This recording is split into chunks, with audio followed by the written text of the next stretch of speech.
and I can hear you singing through the silent night.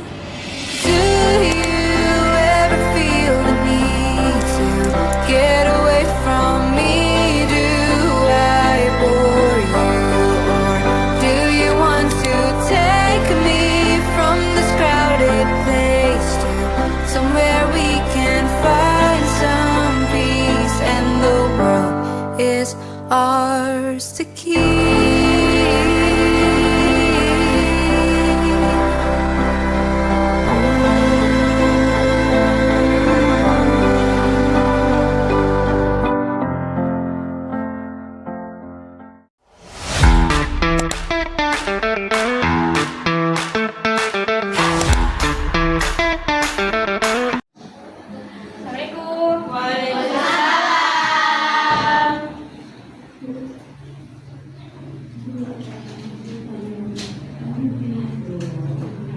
Assalamualaikum.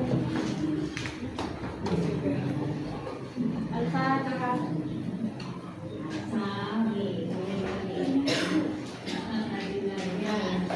Bentuknya apa Rek, sekarang Rek? SKI. Masuk semuanya? Masuk. Via. Mana itu? Nemu. Sekarang pembelajarannya apa Rek? Bab penaklukan kota Mekah. Sampun. Sebelum kita mau masuk di pelajaran, kita sedikit dulu tepuk semangat. Tapi nadanya pakai tepuk sakinah, tahu nggak? Bersemangat. Janji fokus. Saya fokus, saya bisa. Mari mulai dengan bismillah. Ya, kan? Salah apa enggak? Salah. Salah ya. Ya. 1, 2, 3. Bersemangat. Saya fokus. Saya fokus, saya bisa. Mari Mulai dengan bismillah. Pembelajaran kali ini dengan metode think, pray, share. Yang kelompok A mana? Kelompok B. Masuk semuanya ya. Silakan kelompok A.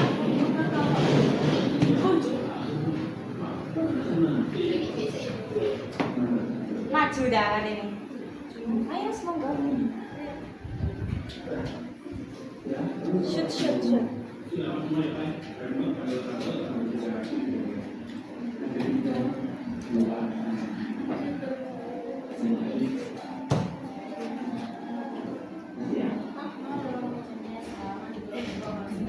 Sebelumnya tahapan dan sebab-sebab perang. Kenapa sih Indonesia sampai Anda? Sejarah Islam mengadakan perang. Apa? Kenapa? Untuk melakukan tindakan defensif dan perlindungan diri dari serangan dan dari pemusuh. Juga untuk melindungi dakwah dan pembangunan kemerdekaan beragama. Bentar. Ada berapa perang yang ada di buku LKS Rek? Pakai apa saja? Perang Badar, perang Khandaq, perang Uhud. Ayo. Kita enggak maju.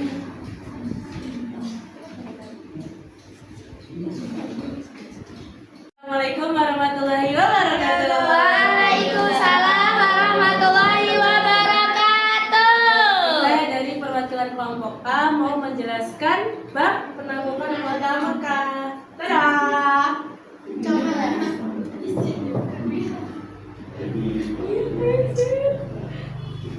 Oke guys.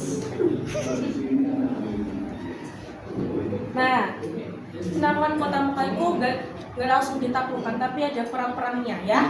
Dari tahapan dan sebab-sebabnya terjadinya perang. Dari dalam sejarah Islam itu melakukan peperangan, upaya untuk melakukan kegiatan defensi ya, dan perlindungan diri dari serangan musuh. Juga untuk melindungi dakwah Nabi Muhammad Sallallahu Alaihi Wasallam dari kemerdekaan beragama. Jadi dulu itu Allah belum mengizinkan umat Islam untuk berperang. Jadi Allah mengizinkan dalam surat Al-Hajj ayat berapa? 39. Dan disuruh untuk perang dalam surat At-Taubah ayat 36. Nah, Nabi Muhammad itu ikut dalam 27 peperangan dan terjun dalam 9 kali peperangan. Nah, yang pertama adalah perang Badar. Jadi perang Badar terjadi pada tanggal 17 Ramadan dan pada tahun ke-2 Hijriah. Apa? Terus. Nah, perang Badar itu perang pertama dalam Islam. Dalam sejarah Islam itu perang Badar itu peperangan pertama. Nah, dinamakan perang Badar karena terjadi di lembah Badar yang letaknya 120 km dari kota Mekah. Nah, perang dari Madinah. Terus nah, dalam perang Badar, perang Badar terjadi antara pasukan Quraisy dengan tentara Islam. Nah, tentara Quraisy itu berjumlah 1000 orang dan Islam hanya 313 orang. Jadi ya gitu ya. Endingnya siapa yang menang? Islam. Ya, endingnya yang menang Islam. Terus awal mula terjadinya perang Badar. Setahun sejak Nabi Muhammad SAW hijrah ke Madinah, pada bulan Safar untuk pertama kalinya beliau memimpin langsung pasukan dalam kancah perang. Inilah permulaan disyaratkan peperangan dalam Islam. Nah, invasi tersebut bertujuan untuk mengurangi kaum kafir Quraisy dan Bani Hamzah yang menghalangi dakwah Nabi Muhammad SAW. Pasukan Muslim sudah menyiapkan segala sesuatu yang matang. Nah, promo pasukan Muslim memerangi itu, Bani Hamzah melakukan perdamaian guys untuk kaum muslimin. Nah, Nabi Muhammad setuju langsung, akhirnya kembali lagi ke Madinah. Nah, selang beberapa waktu Nabi Muhammad itu kaum Quraisy itu sedang melakukan perjalanan dari Syam ke kota Mekah. Nah, yang dipimpin oleh Abu Sufyan. Nah, di situ kaum muslimin wis wedi iku, arep apa jenenge peperangane kaum Quraisy iku arep diserang. Nah, ning kono kaum muslimin iku menyiapkan pasukan sekitar 313 orang itu dan menggunakan kendaraan berupa 70 unta dan 2 kuda. Singkat ayo. Terus baru ngono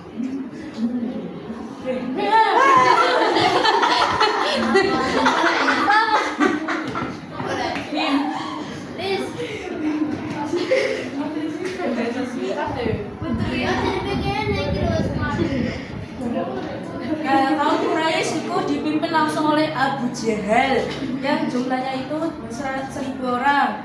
Kudanya anak 100, untanya anak 700 ya. 700. Lanjut. Semangat jihad berkobar.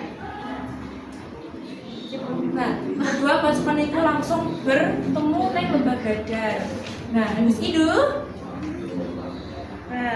salah satu seorang sahabat yang bernama Khubah itu bertanya kepada Rasulullah, tempat ini ancen tempat untuk taktik apa dari wahyu Allah menurut kan? Yang sama mana iki dari tempat taktiknya sahabatnya mengusulkan nek pindah neng adinge air mata Mbah Badar. Nah, untuk membuat kubangan sungai untuk jadi apa? Tempat minum. Nah, gitu. Sidu.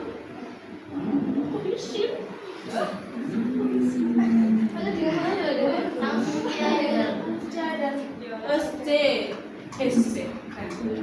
Neng kono iku Nabi Muhammad iku terkedir. Gara-gara ndelok pasukan kaum Quraisy ku akhirnya berdoa, "Ya Allah, saumpama nek jika kalau pasukan kecil ini nggak menang, nggak ada lagi yang menyembahmu. Nah di situ sehingga Nabi Muhammad itu jatuh rek. Nah Abu Bakar tuh melihat pas lagi dulu itu Abu Bakar kayak bilang kayak jangan sedih, Allah pasti menepati janjimu. Nah di situ janji Allah membuktikan Allah mendekat janjinya. Nah jadi peperangannya kaum biar niku nggak langsung nyerang, tapi bayuan. Jadi lawan satu. Nah, kaum Quraisy itu ngetoknya 3 orang jagoan Quraisy, yaitu Utbah Rabi'ah, terus Syaibah bin Rabi'ah, dan Walid bin Utbah. Nah, sedangkan kaum muslim itu mengeluarkan Hamzah yang biasa dikenal dengan singanya Allah. Terus apa lagi? Ubaidah dan Ali bin Abi Thalib. Ali bin Abi Thalib itu pakai itu loh, pedangnya sing bercabang yang bernama siapa? Zulfikar.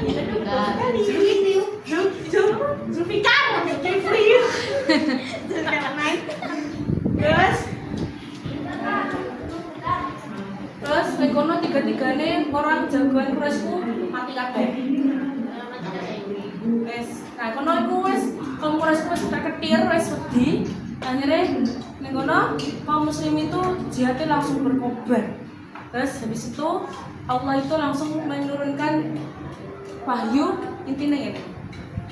Gak usah wedi, kayak kamu tuh wis nolong aku, wis apa? Udah minta pertolongan padaku. Jadi aku menurunkan 1000 malaikat untuk menolongmu. Jadi kan gak masuk akal ya 1000 orang lawan 300 sekian. Jadi dari menangnya malah dibantu 1000 malaikat. Jadi kaum muslimin adiknya menang, ya menang. Yeay, menang. Lanjut. Perang Uhud.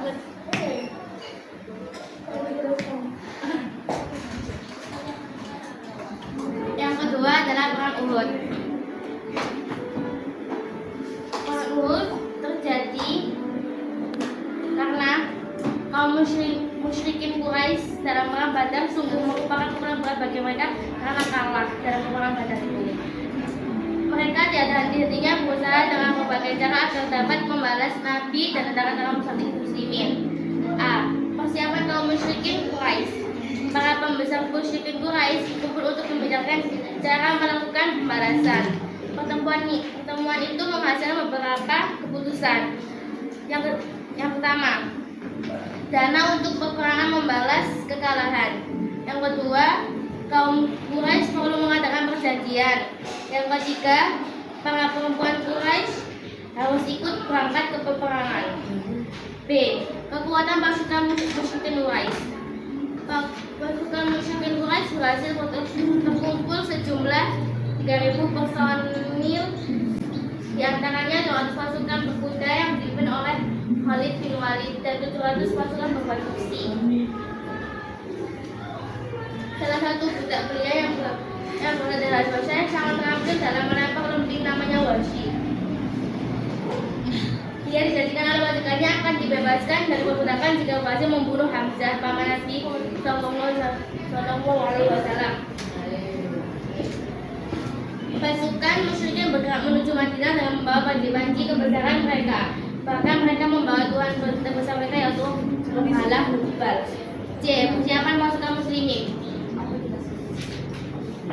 Dalam waktu 3 hari 3 malam, kurir tersebut sudah sampai di Kuba. Saat itu Nabi SAW sedang berjalan-jalan dengan menaiki keledai dan berhenti di pintu masuk Kuba. Setelah menerima surat, Nabi segera memberikan kepada sahabat Ubay bin Ka'ab supaya membacakannya. Mengetahui surat itu, Nabi pun berusaha agar isi surat dirahasiakan terlebih dahulu.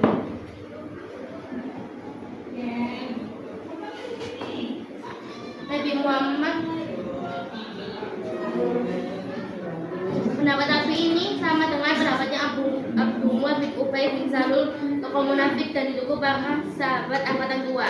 Namun para sahabat muda yang dipimpin oleh Hamzah mempunyai pendapat yang berbeda. Mereka memilih untuk menghadapi musuh di kota Madinah.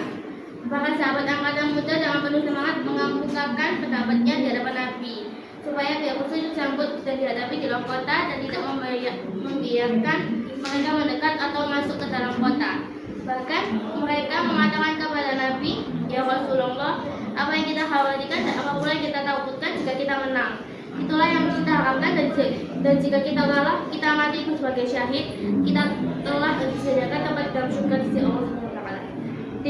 Kejadian peperangan. Nabi keluar dari Madinah bersama 1.000 orang kaum muslimin. Peperangan bergabung dengan sengit berlangsung di Bukit Uhud. Pada awalnya pasukan muslimin dapat memukul mundur pasukan musyrikin Quraisy, sehingga mereka lari ke kacir dan meninggalkan harta mereka. Kemenangan sudah di depan mata digagalkan oleh godaan harta rampasan perang. Situasi seperti itu dimanfaatkan oleh Khalid bin Walid sebagai pemimpin pasukan berkuda. Dia memutar dan kembali menyerang pasukan muslimin yang sudah kehilangan konsentrasi. Pasukan Khalid dapat merekomendasikan pasukan muslimin. Dalam peperangan tersebut 70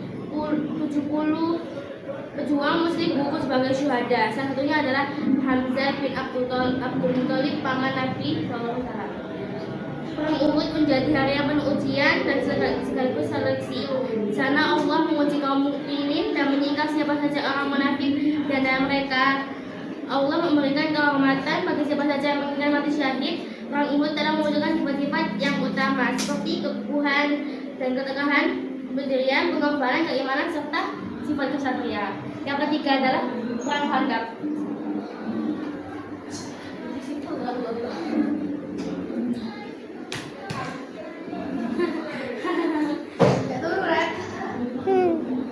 Itu ada perang Khandaq, kondok tak Khandaq sih? Kondok.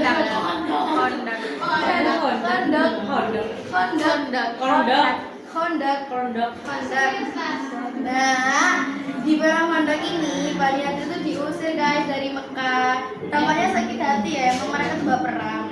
Mereka berusaha mengadakan kontak dengan masyarakat Mekah dan menghasut pemimpin Quraisy untuk memerangi Nabi Shallallahu Alaihi Wasallam. Allahumma sholli alaihi.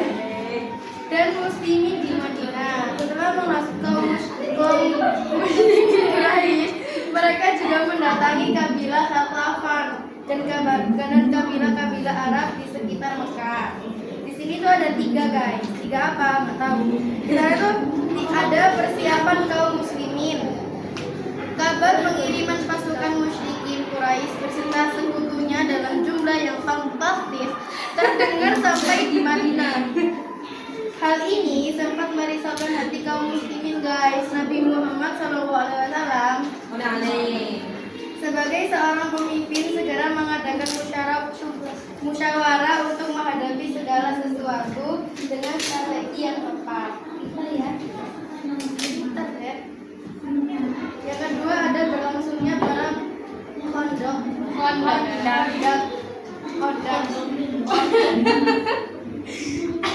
Pada tahun ke-5 Hijriah, pasukan gabungan Quraisy dan beberapa kabilah di sekitar Makkah datang ke Madinah.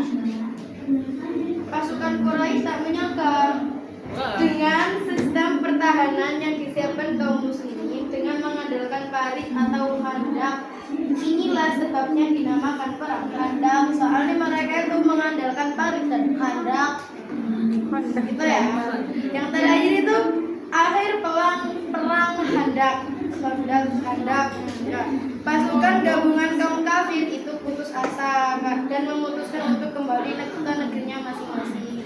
Mereka udah kecewa berat guys, karena mereka tuh gak menang dan gak dapat apa yang diharapkan. Terima kasih. Assalamualaikum warahmatullahi wabarakatuh. Pertanyaan dari kelompok ayo silakan. Pertanyaannya.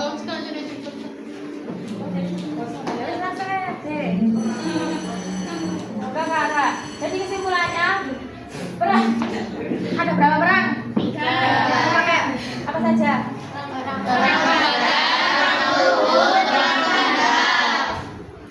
Kaum muslimin semenang dengan perang apa ya? Perang mana kalah dan menang? Menang. Kalah. Khandaq kan? Menang. Bisa kalah. Kaum muslimin berhasil menangkan.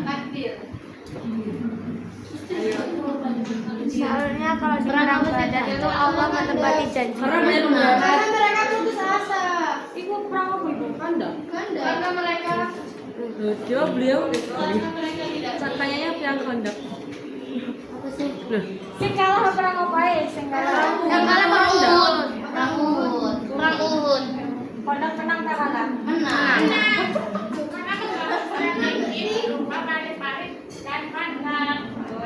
Kondang di parit. Parit. Iya deh, soalnya ada yang pakai deh.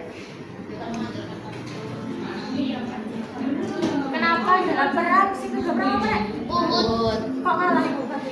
Soalnya tergoda sama godaan harta rampasan perang. Dan itu dimanfaatkan oleh Khalid bin Walid sebagai pemimpin berbeda yang memutar dan kembali menyerang pasukan muslimin yang sudah kehilangan konsentrasinya. Sampai-sampai Nabi Muhammad terluka dan kekurangan dan tersiar kabar bahwa beliau telah meninggal. lucu nih loh. Ayo, Bulan Hijrah itu yang pertama bukan hari.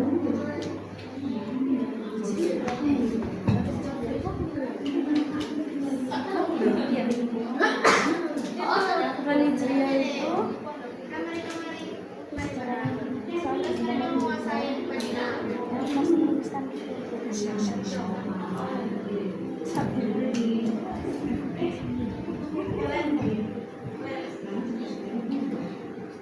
Bab yang menjelaskan tentang Fathu Mekah. Simak presentasi kami dan baik-baik ya. Jadi Fathu Mekah itu pada masa itu Nabi Muhammad itu sudah menjadi pemimpin agama sekaligus pemimpin negara di Madinah. Nah, karena mereka sudah menaklukkan Madinah, mereka itu kangen dengan tanah kelahirannya. Akhirnya mereka mereka punya keinginan untuk kembali ke Mekah. Itu tuh tidak tahu coy. Nah, Nabi Muhammad itu sangat berharap dapat menguasai kota Mekah dan membebaskannya dari berbagai kesyirikan. GG. Nah, ada dua faktor yang menyebabkan beliau ingin menguasai kota Mekah. Pertama, karena Mekah itu pusat perdagangan,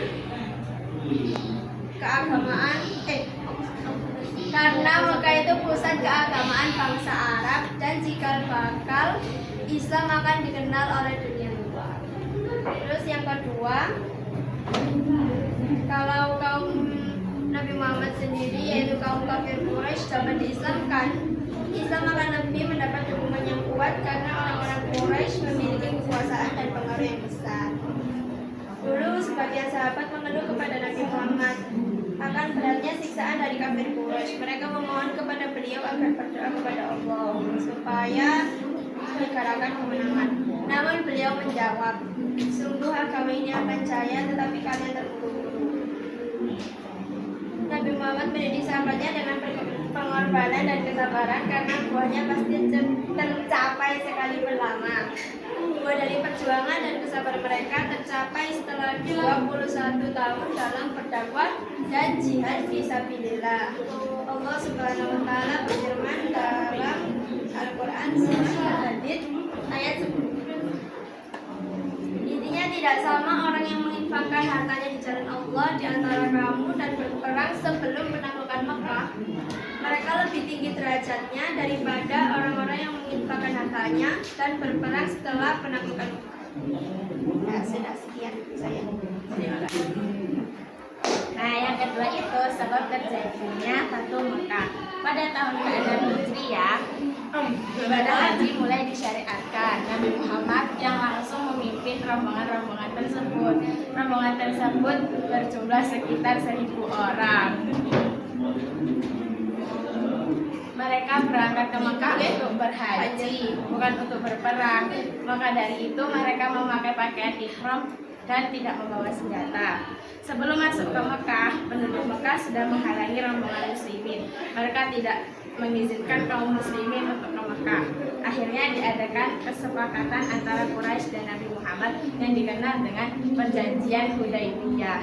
Isinya antara lain: A. Kaum muslimin belum diperbolehkan mengunjungi kota Mekah dan baru diperbolehkannya tahun depan. B. Lama kunjungan hanya diperbolehkan selama 3 hari. C. Kaum muslimin wajib mengembalikan orang-orang Mekah yang melarikan diri ke Madinah. Sebaliknya, orang-orang Mekah tidak harus mengembalikan orang-orang Madinah yang akan kembali ke Mekah. D. Selama 10 tahun dilakukan gencatan senjata antara masyarakat Makkah dan Madinah. E. Setiap kabilah dibebaskan untuk bersekutu dengan siapapun, baik dengan Nabi Muhammad SAW maupun dengan Quraisy. Bani Bakar bergabung dengan Quraisy, sedangkan Bani Khuza'ah bergabung dengan Nabi SAW. Setelah setahun berlalu, Bani Bakar bersekutu dengan Quraisy memerangi Bani Khuza'ah, sekutu Nabi SAW, atas dasar permusuhan masa lampau antara kedua kabilah tersebut. Mereka dibantu oleh Quraisy dengan harta, senjata, dan pasukan karena dendam kepada Nabi Muhammad. Dengan demikian, mereka telah melanggar perjanjian Hudaybiyah dan mengobarkan api peperangan kepada Nabi SAW. Merasa kewalahan, Bani Khuza'ah segera berangkat ke Madinah meminta pertolongan kepada Nabi SAW. Dia pun mengabulkan permohonan mereka. Hal ini membuat kaum kafir Quraisy menyesal dan takut pada Nabi Muhammad serta akibat yang akan timbul dari ulah mereka tersebut. Mereka pun segera mengirim Abu Sufyan yang saat itu masih kafir ke Madinah dengan tujuan untuk negosiasi ulang akan perjanjian damai. Lalu Abu Sufyan berangkat ke Madinah untuk memohon maaf kepada Nabi Muhammad dan memperbaiki perdamaian. Namun Abu Sufyan tidak berani bertemu langsung dengan Nabi. Dia meminta kepada Abu Bakar, Umar, Ali, dan Fatimah untuk menjadi duta atau perantara dirinya dengan Nabi SAW. Namun harapannya tidak terkabul karena semuanya menolak. Jadi Abu Sufyan pun kembali ke Mekah tanpa membawa hasil. Ini bertanda bahwa Nabi SAW tidak memaafkan pelanggaran yang dilakukan musyrikin Quraisy. 3. Nabi Muhammad SAW menyiapkan pasukan. Dengan membawa pasukan sebanyak 10.000 personil, Nabi berangkat ke Mekah. Jumlah yang sangat banyak itu menunjukkan betapa besarnya kemenangan Islam selama masa perjanjian Hudaybiyah yang disebut oleh Allah dalam surat Al-Anfal sebagai hari kemenangan yang baru berlangsung kurang dari 2 tahun. Lalu di tengah perjalanan, Nabi meminta kepada Allah agar menutup berita keberangkatan kaum muslimin kepada musyrikin Quraisy. Beliau menghendaki penduduk Mekah menyerah dengan damai dan tidak menghentikan adanya peperangan terhadap kaum muslimnya di Mekah. Pada bulan Ramadan tahun 8 Hijriah, Nabi bersama kaum muslimin berangkat menuju ke Mekah. Adapun kaum muslimin ditanyakan kepada Abu Hurairah bin Syekh. 4. Makna penting menaklukkan kota Mekah. Menaklukkan kota Mekah juga memiliki nilai-nilai yang patut direnungkan. Antara lain, nilai-nilainya itu ada 3. Pertama, perdamaian yang sejati dalam Islam. Kedua, sikap damai meskipun sebelumnya pernah berperang. 3. Berani dalam menjalankan kebenaran. Menaklukkan kota Mekah merupakan tonggak sejarah. Nabi Muhammad berhasil membangun kesatuan umat Islam dalam sebuah ikatan ukhuwah yang kukuh dan membersihkan kesyirikan di Jazirah Arab. Sekian presentasi dari kami. Jika dirasa ada yang kurang, mohon dimaafkan dan dibaca sendiri. Makasih, bye-bye teman-teman. Assalamualaikum warahmatullahi wabarakatuh. Pelajarannya dapat diambil dari bab ini apa teman-teman? Oke, pasangan kota suku lapangan kota Mekah. Pelajaran yang dapat diambil dari penaklukan kota Mekah apa? Sesungguhnya kaum muslimin akan menang, tapi kalian terlalu terburu-buru. Itu apa saja? Yes. Oke. Tulis bentuk pisauan.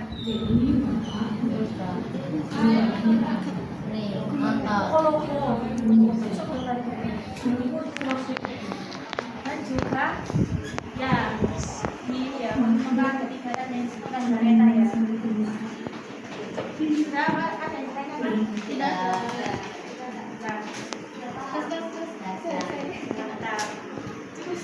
Kamera. Aku.